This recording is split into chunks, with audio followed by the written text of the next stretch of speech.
This transfer update just got into us from Sky Sports and other reliable sources near Manchester United. And suggesting that Viktor Gyökeres has decided that perhaps Manchester United is not to be his next destination. I mean, you've kind of answered this already, Henry, but Manchester United, a massive, massive club. We know that Cunha from Wolves has agreed to go there. We hear Brian Mbeumo very tempted, although Spurs are now very much in the mix, but Gyökeres doesn't seem to fancy it. Is it fair to say that Manchester United, it doesn't have the same pull as it would have done? You mentioned Sir Alex Ferguson earlier. I mean, those days, they could have signed anybody. It's not like that anymore, is it? It's not, but it's still Manchester United. It's still huge. There will still be big payers. There's Reuben Amorim there, and that's the Gyökeres connection. I think he got crazy amount of goals playing for Sporting for Amorim, something like sort of 52 and 57 games, or just, so obviously he would fit into that role, that 3-4-2-1 system that Amorim wants to play. And Rasmus Højlund has had his chance. I mean, he's hardworking, but he's not in Gyökeres's league.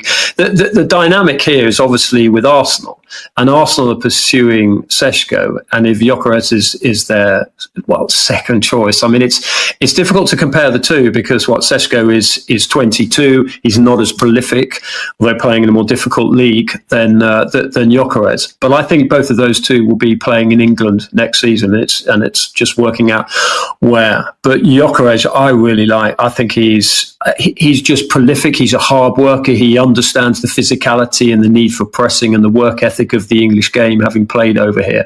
So I could see why Manchester United would pursue him, and why Arsenal would want him as well. I mean, Arsenal have wanted a number 9 for about the last 5 or 6 years. But yeah, your point is right in terms of the attraction of Manchester United, and they still are huge. You go to Manchester United, this is like echoing our Newcastle conversation.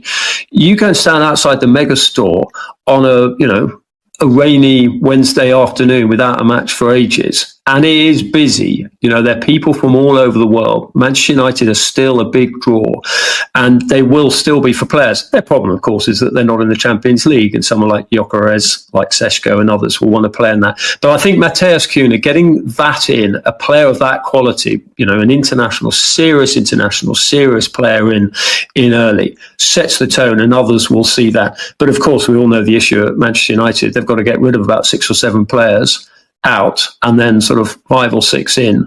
But, I think they mean business. They've showed that with Cunha. Yeah, it's a fair point. It is a big rebuild. Dom's been saying for weeks, I mean, the rebuild at Manchester United, it ain't going to happen in one window.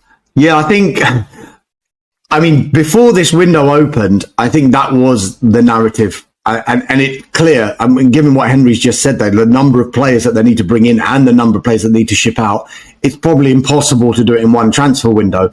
But when this window opened and you get that situation where Cunha arrives almost immediately, they do their business, bang, £62.5 million paid to Wolves, right, Cunha's in.